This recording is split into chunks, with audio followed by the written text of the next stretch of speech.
I still remember the exact moment my own son looked me straight in the eyes, laughed under his breath, and said, "You're 72 years old. What do you need a $349 vacuum for? That's my inheritance you're wasting." He didn't whisper it. He didn't soften it.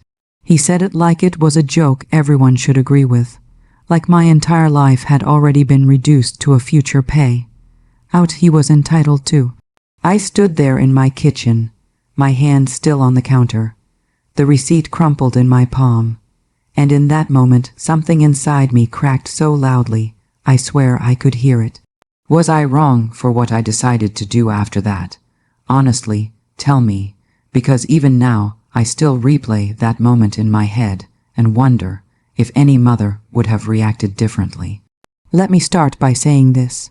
I never thought I'd be the kind of woman who would come online and pour out her family drama like this. I was raised to keep things private, to smile through discomfort, to make excuses for the people you love. I spent most of my life doing exactly that.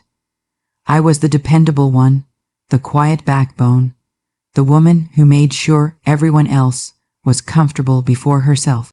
So when people hear that a single comment about a vacuum cleaner became the spark for everything that followed, they think it sounds petty. It wasn't about the vacuum. It was about what that sentence revealed, about how long he must have been thinking that way, and about how invisible I'd apparently become in my own family. I'm 72 years old now, a widow of 8 years. My husband Frank and I were married for 46 years before cancer took him. We met when I was 19 and he was 21. Both of us broke, hopeful, and convinced love would somehow be enough. We built everything together from nothing. When he died, people kept telling me how lucky I was that he'd left me financially comfortable. What they never acknowledged was that it wasn't luck. It was decades of sacrifice, of skipping vacations, of buying used furniture, of me clipping coupons and working part-time jobs while raising our son so Frank could focus on growing his small construction business. Every dollar we saved had a memory attached to it, a decision, a compromise. Our son David is 45 now. He's successful by most standards, a regional sales manager with a nice house, a wife, 2 teenagers, and a lifestyle that looks impressive on social media. Growing up, David never wanted for anything essential, but we weren't indulgent either. We taught him the value of money, or at least we thought we did. Frank used to say, "We're not raising a rich kid, we're raising a capable adult." Somewhere along the way, though, that lesson twisted into something else entirely. After Frank passed, I downsized. I sold the big family home because it felt too empty and moved into a smaller, single-story place closer to town. It's comfortable, modest, and entirely paid off. I live on a combination of savings, investments Frank and I planned carefully, and my social security. I'm not extravagant, but I'm not struggling either. I like my independence. I like knowing I don't have to ask permission to live my life. The vacuum, believe it or not, came into my life because my old one finally died. It was a clunky thing I'd had for over a decade, heavy and loud, and the cord had to be wrapped just right, or it wouldn't turn on. My knees aren't what they used to be, and lugging that thing around had become an actual hazard.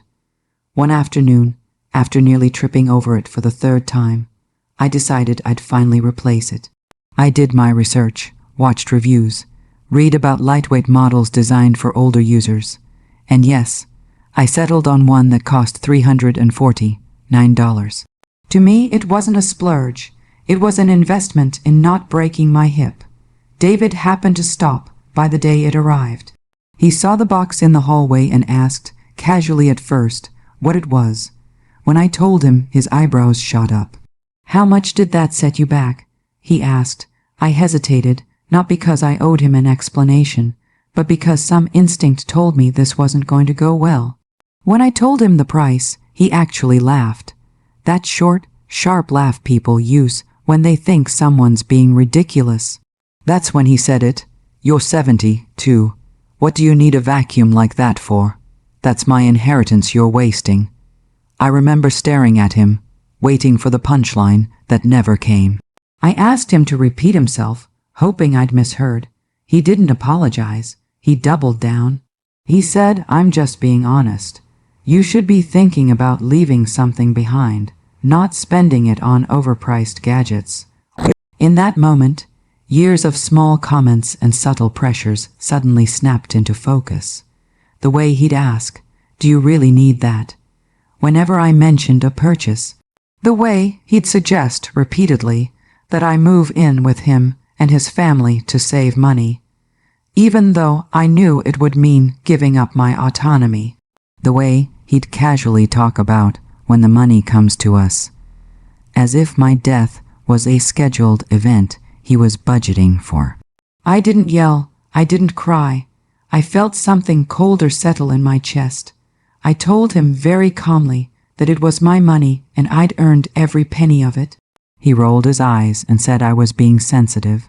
He told me I should be grateful he was looking out for the family's future. His wife, Laura, who had been quietly scrolling on her phone, chimed in to say she agreed with him, that at my age I should be simplifying, not buying luxury items. That hurt more than I expected. Laura and I had always been cordial but distant. She was polite, but there was always an undertone, a sense that she viewed me as a resource rather than a person. Hearing her say that confirmed something I'd been trying not to see. After they left that day, I sat alone in my living room for a long time. I kept replaying David's words, my inheritance, as if my life was already over, as if my purpose now was to preserve wealth for him rather than to live whatever years I had left with comfort and dignity. I thought about all the times I'd helped them financially over the years, the down payment we'd gifted them for their first house, the tuition assistance when David decided to go back for his MBA, the countless little things I'd paid for without hesitation because that's what parents do. That night I barely slept. My mind kept drifting back to Frank. I imagined telling him what David had said. I could almost hear his response, the way his jaw would tighten, the way he'd say, "That boy needs a reminder of whose money that is." Frank was always gentler with David than I was, but he believed deeply in respect.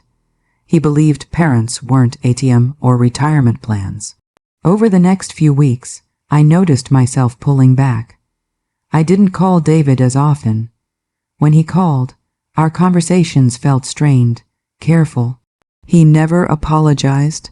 If anything, he acted like the whole thing had been a harmless joke I'd blown out of proportion. Meanwhile, Laura started sending me articles about estate planning and leaving a legacy, which only deepened the knot in my stomach. I began to feel like I was being quietly monitored, like every decision I made was being weighed against how it might affect someone else's future, not mine. That realization was both frightening and strangely liberating. For the first time since Frank died, I asked myself a question I hadn't dared to before. What did I actually want for the rest of my life, independent of anyone else's expectations? I wanted comfort, I wanted dignity, I wanted the freedom to enjoy the money I'd worked so hard to build without feeling guilty. I wanted, above all, to be seen as a living person, not a countdown clock. So I started making small changes. I upgraded a few things around the house that I'd been putting off. I hired a cleaner once a month to help with the heavier chores. I booked a short trip with a friend from my church, something I'd always said I'd do someday. Each decision felt like reclaiming a tiny piece of myself. And with each one, a quiet, determined thought grew stronger in my mind. If David truly believed my money was already his, then he had fundamentally misunderstood our relationship. And maybe, just maybe, it was time he learned the truth. That was the seed of everything that followed. At the time, I didn't see it as revenge. I saw it as self-respect. But looking back now, I can admit there was a part of me that wanted him to feel the shock I'd felt standing in my kitchen that day, receipt in hand, realizing my own child saw my life as an inconvenience between now and his payout. And that's where this story really begins. After that day, after the vacuum comment settled into my bones like a bruise you keep pressing just to see if it still hurts, I started noticing things I had ignored for years. It was like someone had turned up the brightness on my life, and suddenly every small interaction with David and Laura felt sharper, clearer, harder to excuse. I realized how often I'd been shrinking myself to keep the peace, how often I'd chosen silence over discomfort, and how that silence had quietly taught them that my feelings were optional. I want to be clear about something before I go further. I love my son. That never stopped. Even when I was angry, even when I felt disrespected, the love didn't disappear. But love doesn't mean blind obedience, and it doesn't mean letting someone rewrite your worth. I think that's a lesson many women of my generation were never taught. We were raised to endure, to accommodate, to smooth things over. We were taught that making waves was worse than swallowing pain. In the weeks following that conversation, David started dropping by more often.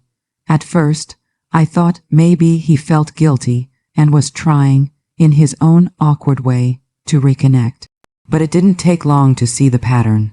His visits always circled back to finances. He'd comment on my groceries, asking why I bought the expensive brand. He'd notice a new throw pillow and ask if I really needed it. Once when I mentioned I was considering replacing my aging car with a newer, safer model, he laughed again and said, "Mom, come on. You don't need anything fancy. Save your money." Save it for what? I wanted to scream. For whom? Laura became more involved too. She'd started calling me sweetly, her voice syrupy, asking if I'd thought more about simplifying my life. She suggested more than once that I name David as a co-signer on my accounts just in case. She framed it as concern, as practicality. But every suggestion felt like a step toward me losing control. I said no, politely at first, then more firmly. Each refusal was met with a subtle shift in tone, a little less warmth, a little more impatience. I could feel their frustration building, like they were confused about why I wasn't following the script they'd written for me. At the same time, something else was happening inside me. I started remembering pieces of myself I'd set aside. I remembered the woman who'd managed household budgets down to the penny, the woman who'd negotiated contracts alongside her husband, who'd kept their business afloat when times were tough. I wasn't some fragile old lady who needed supervision. I was capable. I always had been. One afternoon, I decided to gather all my financial documents in one place. Not because David asked me to, but because I wanted to see everything clearly for myself. I spread papers across my dining table, statements and policies, and wills Frank and I had drafted years ago. Looking at them brought a rush of memories. Late nights at the kitchen table, Frank rubbing his temples while we debated percentages and contingencies. We'd planned carefully, thoughtfully. We'd planned for me. What struck me most was how outdated everything felt. The will named David as the sole beneficiary, of course. That made sense at the time. He was our only child. But it assumed a level of respect and trust that no longer felt guaranteed. It assumed he saw me as a person, not a placeholder.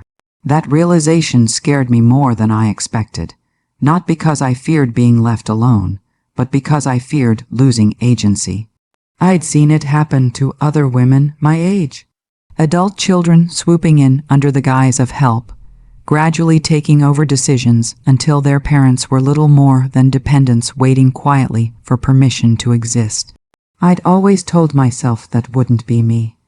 Now I could see how easily it could happen if I wasn't careful. I made an appointment with a financial advisor and an estate attorney, independently, without telling David or Laura. Walking into that office felt strangely rebellious, like I was doing something I wasn't supposed to. The advisor, a woman in her early 50s, listened patiently as I explained my situation. I told her about the vacuum comment. I told her about the pressure, the assumptions. I expected her to look shocked. Instead, she nodded slowly, like she'd heard this story 100 times before. "You'd be surprised how common this is," she said gently, "especially with older women." That sentence hit me harder than I expected. Especially with older women, not older people, older women. She explained how often adult children, consciously or not, start seeing their mother's assets as future entitlements. How financial independence in older age can threaten established family dynamics. How guilt is often used as a tool to regain control. I felt seen in a way I hadn't in a long time. We talked about options, trusts, updated wills, charitable giving. Safeguards that would ensure my wishes were respected no matter what. She emphasized that none of this was about punishment. It was about clarity, about making sure my money served my values, not someone else's expectations. When I left her office that day, I sat in my car for a long time before driving home. My hands were shaking, but not from fear, from adrenaline, from the realization that I still had choices. Meanwhile, David's behavior was becoming more overt. He started making comments in front of my grandchildren, joking about how grandma's loaded and how they'd all be set someday. The kids laughed, not understanding the weight of those words. I didn't laugh. Each joke felt like another line drawn around me, another reminder that they were already dividing things that weren't theirs. I finally confronted him about it. I told him his comments made me uncomfortable. He sighed, like I was being unreasonable, and said, "Mom, relax. We're just talking. It's not like you need all that money." That sentence haunted me. It echoed late at night when the house was quiet. What did he think I needed? Food and medicine, and then nothing else until I died. Did he think my capacity for joy expired at a certain age? Around that time, I started spending more time with friends. Women my age, widows, divorcees, women who'd lived full lives and weren't ready to fade quietly into the background. Over coffee and long walks, I shared pieces of what was happening. To my surprise, almost all of them had similar stories. Sons or daughters who monitored spending, in-laws who talked about inheritances like guaranteed bonuses. One friend told me her daughter had tried to take over her checkbook for convenience. Hearing their stories strengthened my resolve. I wasn't crazy, I wasn't selfish, I was responding to a pattern. Still, the emotional toll was heavy. David was my child. I remembered him as a little boy, clutching my hand on his first day of school, trusting me completely. Somewhere along the way, that trust had turned into entitlement. I wondered where I'd gone wrong, if I'd been too generous, too forgiving. Mothers are good at blaming themselves. Laura's attitude toward me grew colder. She stopped pretending concern and started showing irritation. Once, when I declined an invitation to move in with them again, she snapped, "Well, don't expect us to drop everything if you ever need help." The implication was clear. Compliance bought care. Independence would cost me. That hurt more than I let on. It tapped into an old fear, one many aging women carry quietly, the fear of being alone when you need someone. I lay awake nights wrestling with that fear, asking myself if I was being foolish, if I was risking my relationship with my son over money. But then I'd remember his words, "That's my inheritance, not someday, not hypothetically, already his in his mind." The breaking point came during a family dinner. David and Laura invited me over, saying they wanted to talk things through.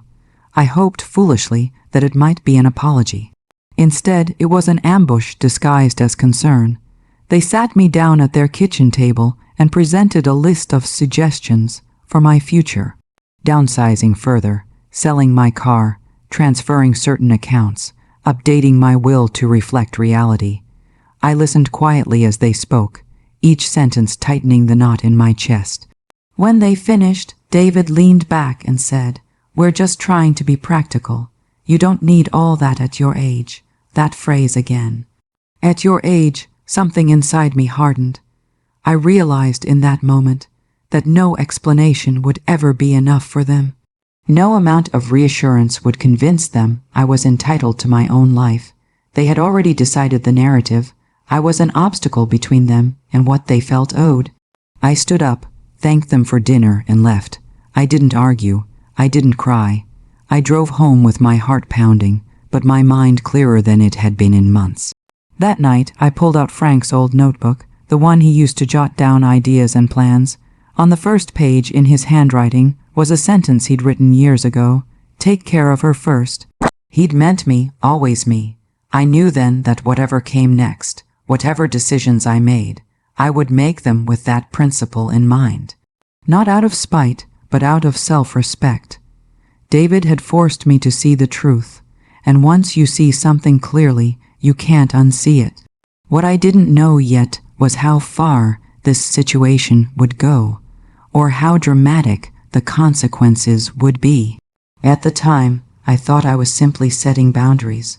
I had no idea those boundaries would ignite a confrontation that would change our relationship forever. And that's where things started, moving from uncomfortable to explosive. By the time I realized how serious this had become, it felt like I was already standing on a ledge, looking down at a decision I couldn't take back. The tension between me and David wasn't loud or dramatic on the surface. It was quiet, heavy, like thick air before a storm. Every conversation felt rehearsed, every visit carefully measured. He was polite now, almost overly so, but the warmth was gone. In its place was something transactional, as if he was waiting for me to come around, to finally agree with the version of my life he'd already planned. I kept moving forward with my own plans, though. I met again with the attorney, updated documents, asked questions I'd never imagined needing to ask about my own child. Each step was both empowering and heartbreaking. Signing papers that acknowledged the possibility of family conflict felt like admitting failure as a mother, even though logically I knew it wasn't.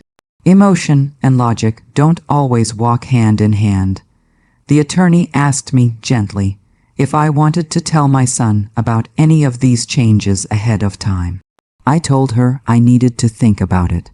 Part of me hoped that if David realized how serious I was about my independence, he'd reflect, maybe even apologize. Another part of me feared that telling him would only escalate things. In the end, I chose silence. Not out of secrecy, but out of self-protection. Around this time, Laura stopped calling altogether. When David did call, it was brief and pointed. He'd ask how I was doing, then slide in questions about my spending, my plans, my health. I could hear the calculation beneath the concern. I answered honestly but vaguely, refusing to give him ammunition. The emotional weight of it all began to settle in my body. I felt tired in a way sleep didn't fix. I'd catch myself staring out the window, thinking about how strange it was to feel this alone while still technically having family.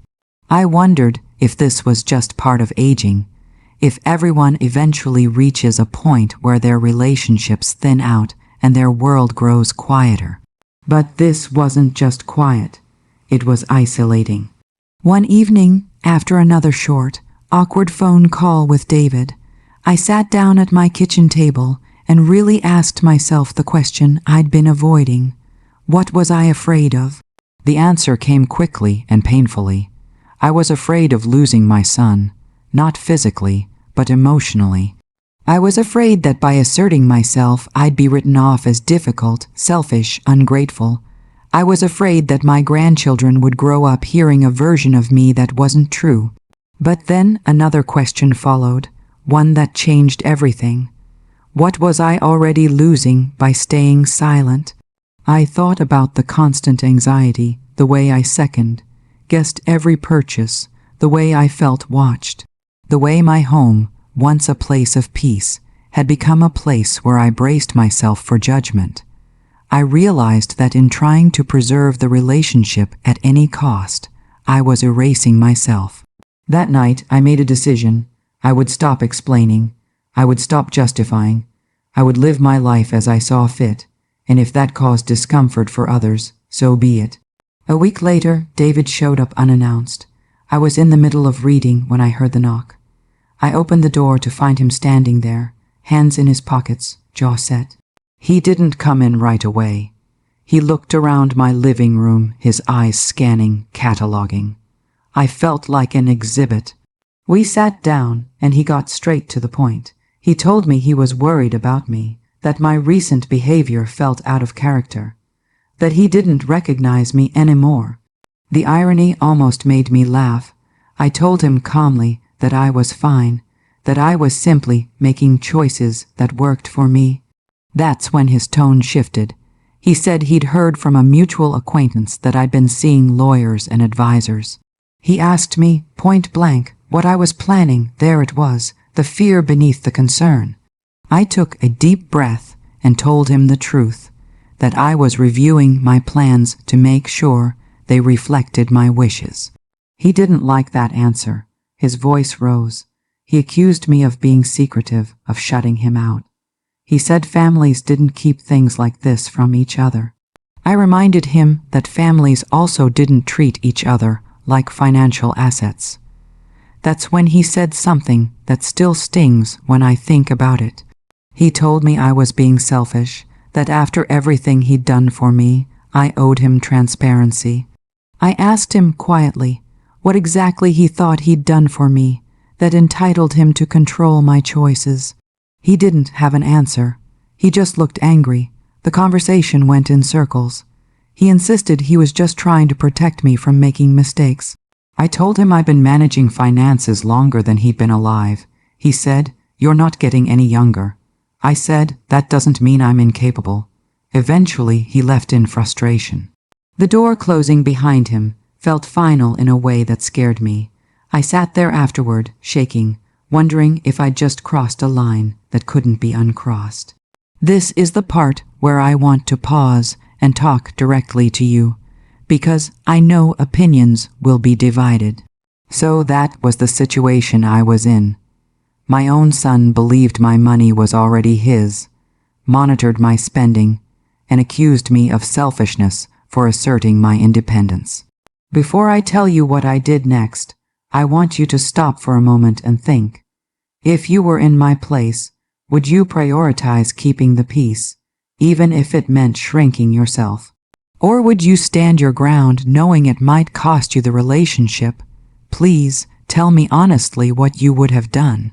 Because after that conversation, I reached a point of no return. The fear that had been holding me back finally gave way to clarity. I understood that David wasn't reacting to my behavior. He was reacting to the loss of control. And that realization freed me in a way I can't fully explain. I went back to the attorney the next day. We talked through scenarios, consequences, possibilities. I asked hard questions about how to protect myself legally if my family reacted badly. The attorney didn't sugarcoat anything. She told me that asserting boundaries often reveals people's true priorities, that sometimes the backlash isn't a sign you're wrong, but a sign that the dynamic is changing. I left that meeting feeling resolute, but beneath that resolve was grief. Grief for the relationship I thought I had. Grief for the son I believed would always see me as his mother first, not his future inheritance. I began to prepare myself emotionally for what was coming. I didn't know exactly how it would unfold, but I knew it wouldn't be quiet. David and Laura weren't going to let this go easily. They felt entitled, and entitlement doesn't dissolve without a fight. What I didn't anticipate was how quickly things would escalate, or how far they'd be willing to go to pressure me back into compliance. I also didn't anticipate how strong I'd become once I stopped trying to please them. The next move was mine, and when I made it, it changed everything. The escalation didn't come in a dramatic explosion at first. It crept in quietly, through passive-aggressive messages, through other people's voices, through pressure disguised as concern. Within days of my conversation with David, my phone started ringing more often. It wasn't him at first. It was relatives, a cousin asking if I was doing okay, an old family friend gently suggesting I listen to David because he only wants what's best for you. Even my pastor casually mentioned that children sometimes worry when parents become too independent. It became clear very quickly that David and Laura had started telling their version of the story. In their version, I wasn't a capable woman asserting her independence.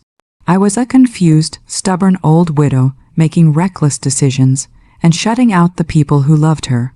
That realization hurt deeply, not just because they were talking about me, but because they were rewriting my reality to justify their behavior.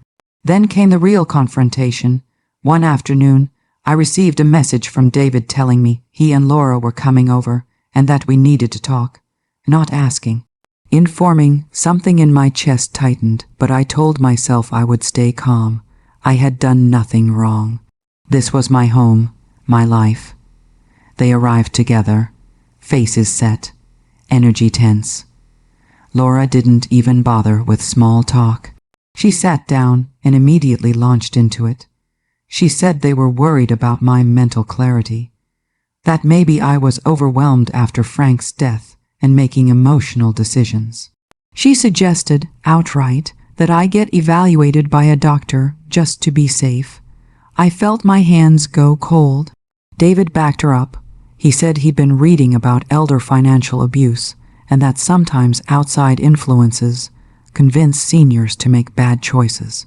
He asked if anyone was manipulating me, lawyers, friends, advisors, anyone who wasn't him. That's when it finally clicked. This wasn't about money anymore. This was about control. If they could paint me as incapable, everything else would fall into place. They could step in, take over, justify it as protection. I stood up and told them to stop. My voice was shaking, but I didn't sit back down. I told them I was fully competent, fully aware, and deeply insulted. Laura rolled her eyes and said, "See, this is exactly what I mean. You're getting emotional." That sentence did something to me. Every time I'd been dismissed as hysterical, dramatic, too sensitive over the course of my life came rushing back. I realized that if I didn't draw a hard line right then, I never would. I told them they needed to leave. David looked stunned. He said, "Mom, don't do this." I told him I already had. When they refused to move, I walked to the door, opened it, and waited. The silence stretched. Finally, Laura stood up in a huff, muttering that they were just trying to help. David followed, his face red with anger and disbelief. Before he stepped outside, he turned back and said, "If you keep going down this path, don't expect us to be there when you need us." I looked him straight in the eye and said, "I already needed you. You chose not to be." After they left, I locked the door and slid down against it, my heart racing. I cried harder than I had in years, not because I doubted myself, but because I finally accepted that the relationship I thought I had was gone. And mourning that loss hurt more than any argument ever could. What they didn't know was that I had already taken steps to protect myself. 2 days later, I finalized everything with my attorney. I updated my will completely. I placed my assets into a trust designed to support me first and foremost for the rest of my life.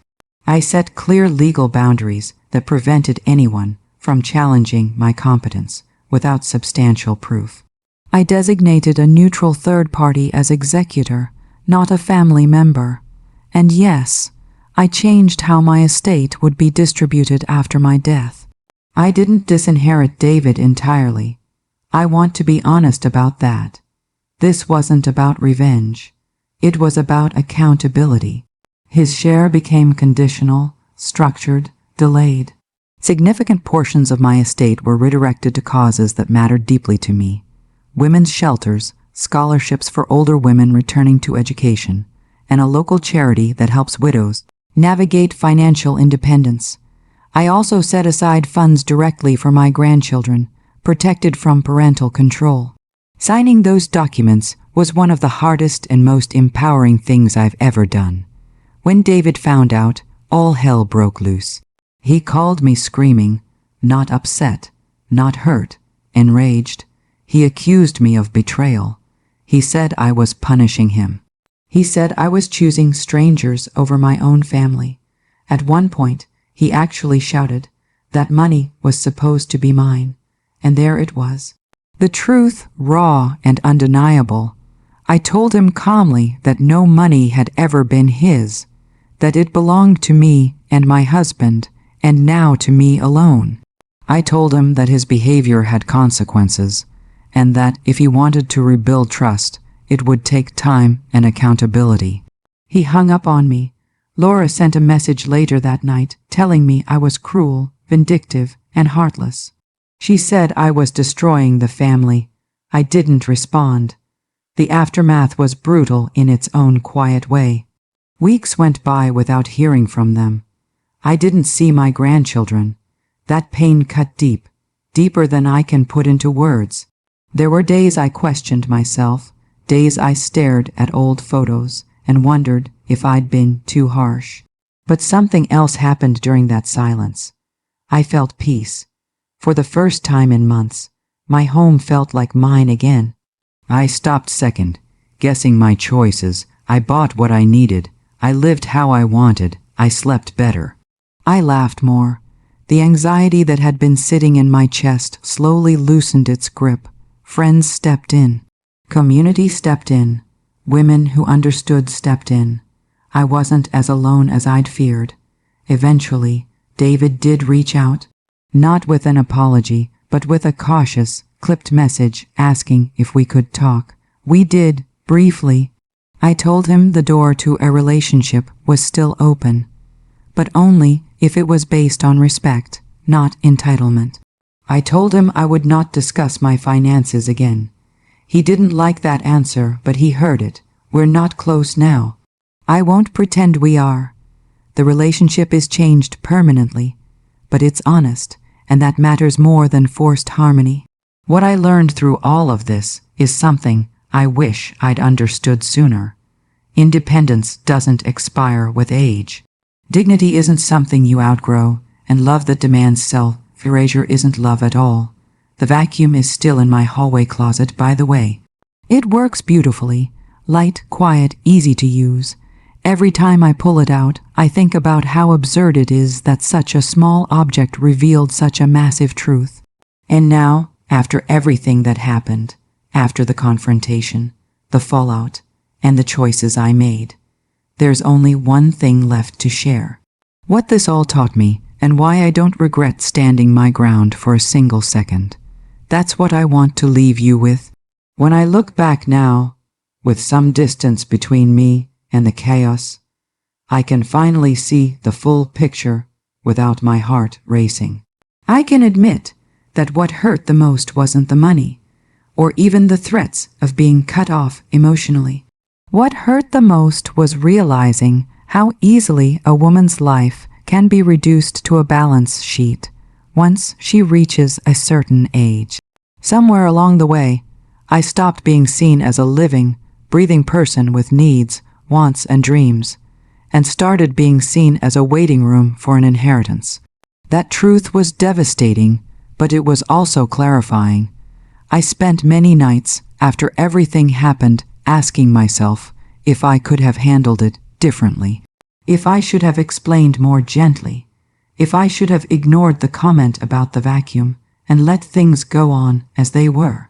But every time I imagined that version of my life, it ended the same way. Smaller, quieter, more controlled, and less mine.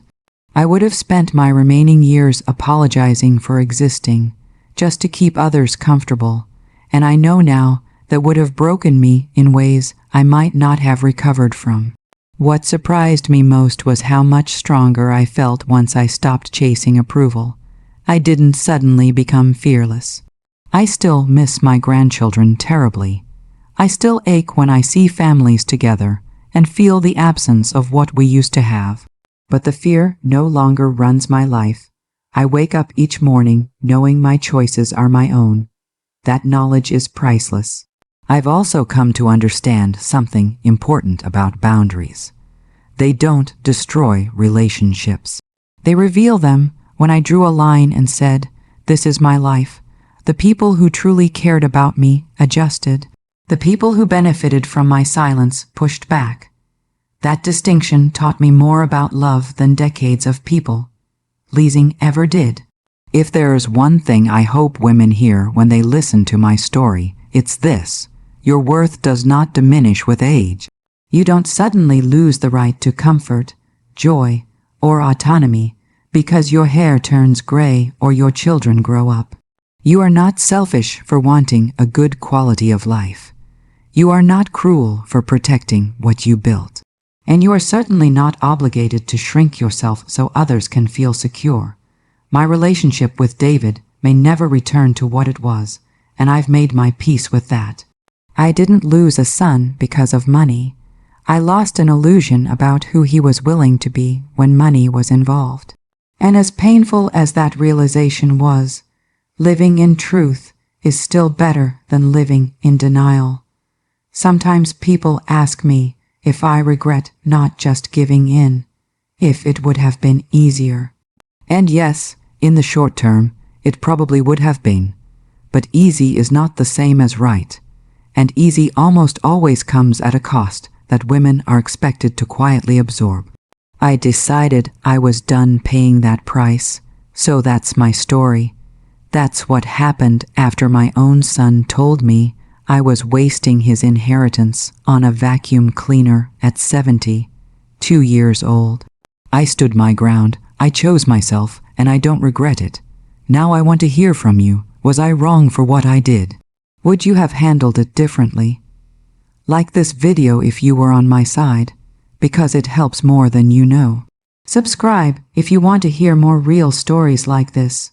Stories that don't sugarcoat the messy, complicated parts of family and life. And please share your thoughts, your experiences, and your advice in the comments below. I read them, and I promise you, these conversations matter. Thank you for listening to me. Take care of yourselves, and I'll see you all in the next story.